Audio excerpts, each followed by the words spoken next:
Hello friends, welcome to my channel. ಹೇಗಿದ್ದೀರಿ? ಇವತ್ತೊಂದು ಸಿಂಪಲ್ಲಾಗಿ ಹಳ್ಳಿ ಕಡೆ ಮಾಡ್ತಾ ಇರ್ತಾರಲ್ಲ, ಹಾಲು ಸಾರು ಅಂತಾರೆ, ಮೆಣಸುಳ್ಳಿ ಖಾರ ಅಂತಾರೆ. ಇದಕ್ಕೆ ಎಣ್ಣೆ ಮಾತ್ರ ಯೂಸ್ ಮಾಡೋಂಗಿಲ್ಲ. ಎಣ್ಣೆ ಇಲ್ದಿರೋ ಸಾರು ಮಾಡಿದ್ದೀನಿ, ನೀವು ಮಾಡಿ ನೋಡಿ. ನಾನಿಲ್ಲಿ ಪಾತ್ರೆಯಲ್ಲಿ ಅವರೆಕಾಳು ತೊಗೊಂಡಿದ್ದೀನಲ್ಲ, ಅದನ್ನು ಬೇಯಕ್ಕಿಟ್ಟಿದ್ದೀನಿ. ಬೇಯುವಾಗ ಸ್ವಲ್ಪ ಉಪ್ಪಾಕಿ ಬೇಯಿಸ್ಬೇಕು. ಕಾಳಿಗೆಲ್ಲ ಉಪ್ಪಿಡಿದೆ. ಮತ್ತು ಇಲ್ಲಿ ನಾನು ಬದನೆಕಾಯಿ ತೊಗೊಂಡಿದ್ದೀನಿ. ಬದನೆಕಾಯಿ ಹಾಕಿ ಒಂದು 10 ನಿಮಿಷ ಬೇಯಕ್ಕಿಡೋಣ.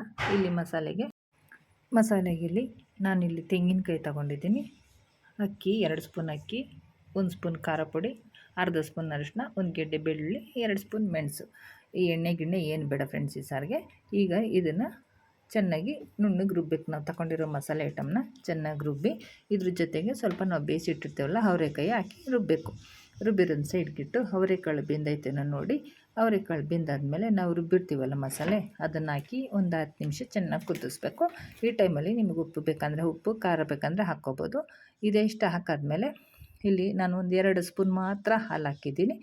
ನೀವೇ ನೋಡ್ಬೋದು. 2 ಸ್ಪೂನ್ ಹಸಿ ಹಾಲು ಇಲ್ಲ ಕಾಯಿಸಿರೋ ಹಾಲು ಯಾವುದಾದ್ರೂ ಹಾಕ್ಬೋದು. ನಿಮಗೆ ಬೇಕಂದರೆ ಹಾಕ್ಕೋಬೋದು. ಬಟ್ ಇದು ಹಾಕಿದ್ರೇ ಸಾರು ಟೇಸ್ಟ್. ಇಷ್ಟೇ ಫ್ರೆಂಡ್ಸ್. ಹಾಕಾದ್ಮೇಲೆ ಕುದಿಸ್ಬಾರ್ದು ಸಾರು, ಕೆಳಗಿಳಿಸ್ಬೇಕು.